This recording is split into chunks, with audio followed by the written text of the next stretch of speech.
구독, 좋아요 꼭 눌러주십시오. 구독, 좋아요.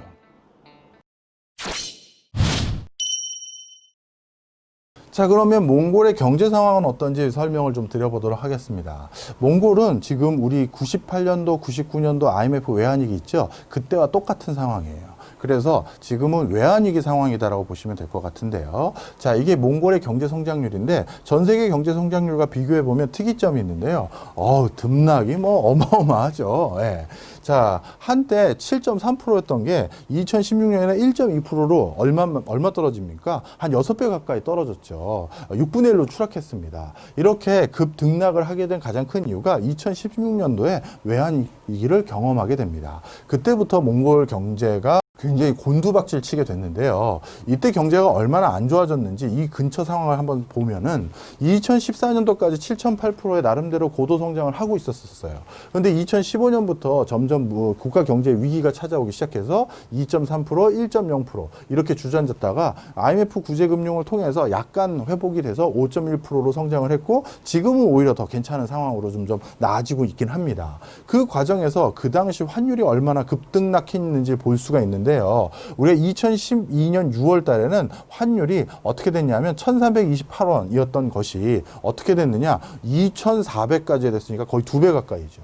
우리 IMF 외환위기 때도 우리가 환율이 1200, 1300원 됐던 게 2000원 가까이 올라갔는데 그거 이상의 변화폭을 보인 겁니다. 그래서 그 당시 이때까지만 하더라도 2014년도까지만 하더라도 한국 기업이나 한국 투자자들이 몽골에 투자해야겠다는 생각들이 굉장히 많았었어요.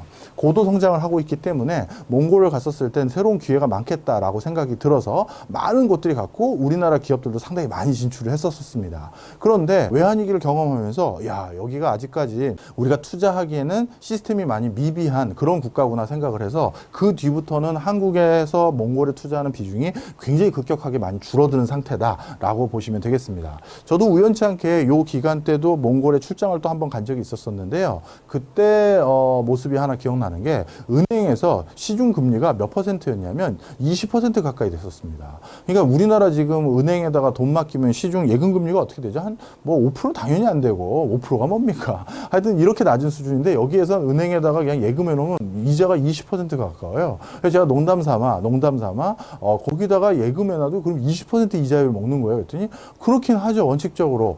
근데 문제는 몽골 현지에 뭐 칸 은행이나 이런 데 예치를 해놓은 돈을 국내로 반입하는 게 좀 사실 굉장히 좀 쉽지가 않아요. 예. 물론 칸 은행 같은 경우는 우리 동대문에 지점도 하나 있긴 있습니다만 이게 그렇게 녹록지가 않습니다. 외국인이 계좌를 개설해서 거기서 예금했던 것을 다시 반출해서 가는 게 사실 외국에서는 그렇게 녹록하지가 않거든요. 그런 과정에서 그런 에러가 있었긴 했지만 야, 한때 이자율이 우리 근처에 있는 나라 중에 20%나 가까웠던 나라 바로 몽골이었던데 그 이유가 외환이기 때문이었던 거죠. 자, 그래서 이렇게 몽골이 여러 가지 어려운 점이 있었긴 했는데요. 몽골 내부에서도 경제를 발전시키는 과정에서 내수 경제를 좀 더 활성화시키자라는 생각 때문에 최저임금을 정말 그 어느 나라보다도 지속적으로 가장 강하게 올려왔던 나라입니다. 보시면 1995년부터 2020년까지 몽골의 최저임금 추세예요. 어떻습니까? 정말 가파르게 상승시켜놨죠.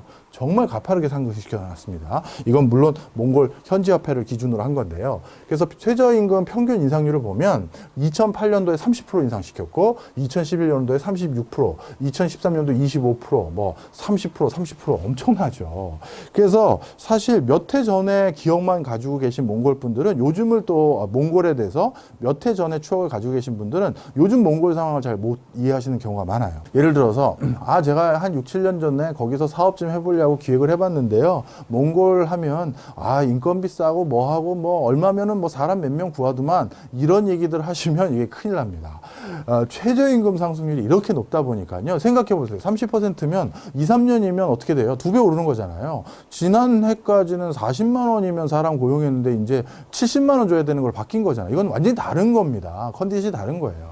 그래서 몽골은 하루가 다르게 인건비가 올라가는데 그 인건비가 올라가는 있다라는 것이 어떤 전반적으로 경기가 발달되고 아니면 뭐 물가 상승률 때문에 그런 것이 아니라 정부 정책상 최저임금을 인위적으로 올려주고 있다 이렇게 보시면 되겠습니다. 그 이유는 뭐다? 어떻게든 아직 몽골은 공산주의 사회거든요. 사회주의 사회예요. 그러다 보니까 어쩔 수 없이 임금을 인위적으로 올려주면서 여러 가지 뭐 무마책도 있고요. 지도층에 대한 무마책도 있고 이런 것들이 다시 맞물려 있긴 한데 하여튼 중요한 거 인건비는 지속적으로 올라가고 있는 상황입니다.